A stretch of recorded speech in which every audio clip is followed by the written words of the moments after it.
Saigon fell to the communists in 1975, the violence of war pushed millions of people through the jungles of Cambodia, Laos, and Thailand. Communist warfare ravaged families, leaving more than 1 million orphans in critical need of refuge.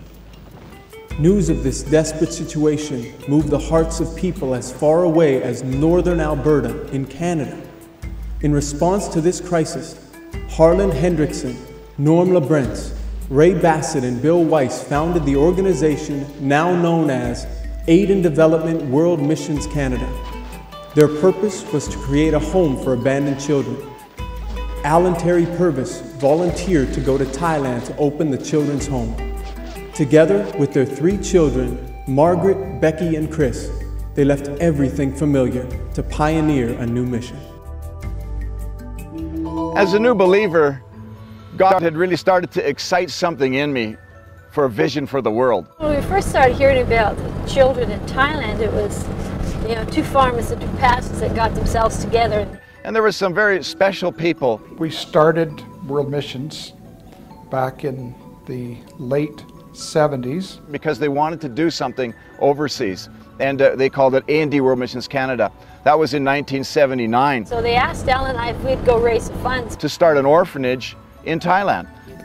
So Al borrowed somebody's little camper and Al and his, I think at that time it was his 2 daughters. As we left Grand Prairie to raise money, we didn't know anybody. Off they went from church to church to talk to people and pick up supporters. So we went down to the church in Lethbridge, a very young church, only a year old, and began to share our vision there. After that service was over, we met more people who knew more people, and it really snowballed. And he was very successful.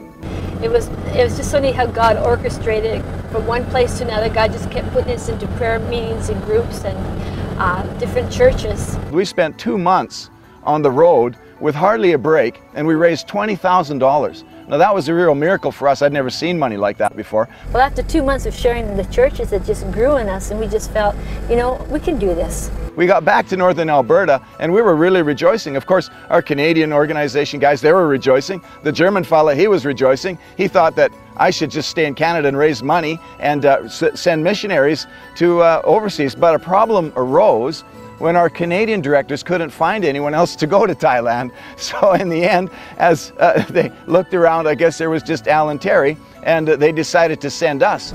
My mom said to me once, she said, of all the kids that ever went anywhere, she thought I would be the least to leave home, because I was always such a homebody.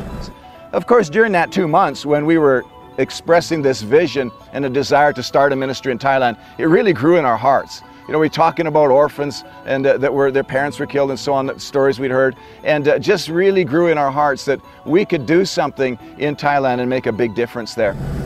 And so here we are, we raised the money and we come overseas, and that time Al and I, we just have our 3 little kids. Margaret was 4, Becky was 2. And a 4-month-old son. The plane landed in Penang, Malaysia. And we were supposed to go to Penang first because our German advisor said that it would not be fitting for Terry and I to go to Thailand. We didn't know the language, we didn't have any Bible school training, we'd never had any missions experience or leadership experience at all. So Penang, Malaysia would be a safe place. There was a ministry already set up there.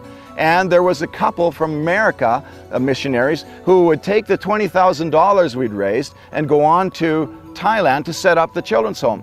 And so we agreed to that, and we got into Penang, Malaysia then, and the door of the plane opened, and this humid, heavy, hot air comes rushing into the plane. And we thought we were going to choke. We thought, where are we, I remember getting off the plane and discovering for the first time in my life that I had a set of lungs.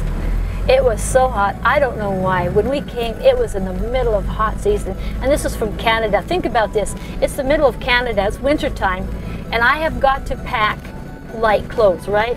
So I pack all these clothes that I consider are light. Well, I'll tell you, most of them were useless. It took me a year to put on jeans and wear them. And so it's been incredibly hot, but we've gotten used to it. But I remember coming off that plane and that, just because of the heaviness of the air and realizing that I had a set of lungs. And we managed to get everything together, with the babies and the diaper bags and scrambling our way to get off the plane, down the stairs. In those days, they rolled the big stairway up to the airplane, and we walked down the stairway and onto the tarmac. The little girls were armed with their teddy bears, and my wife was carrying the baby boy, and we had bags on every arm. It was very crowded. There were so many people. It was so loud. I'd never been around that many people, seen that many things in my life. Everything was crowded. There were buildings everywhere.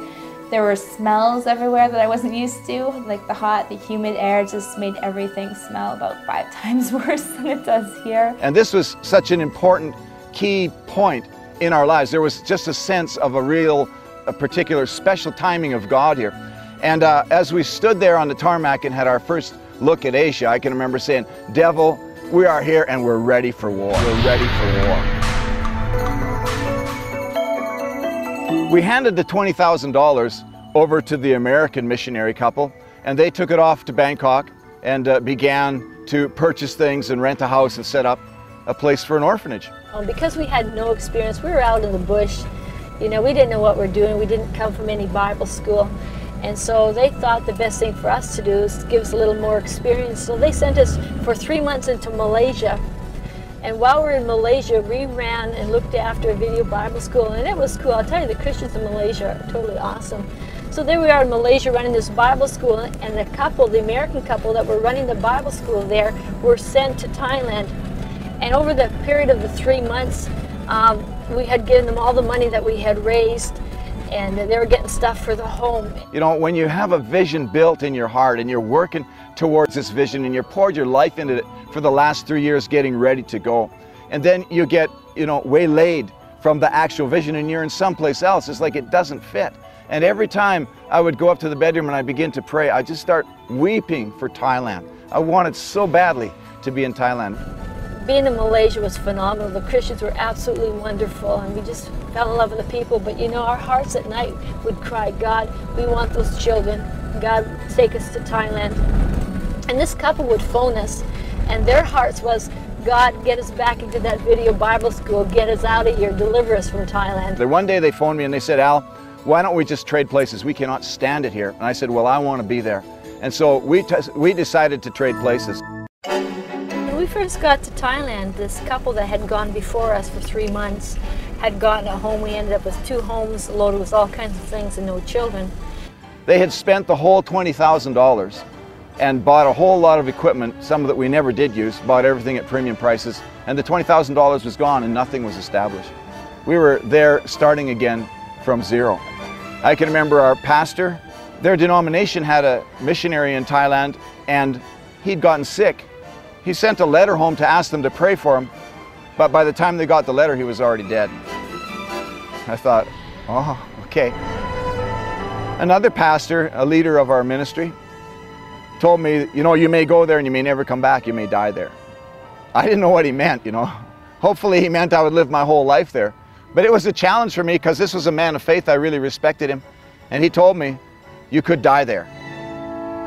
However you read these words of encouragement or discouragement or whatever they were, really the question is, were we willing to go to Thailand and to spend our lives, give our lives, whatever that might have meant, to that nation and to what God had called us to do? At that point in time, we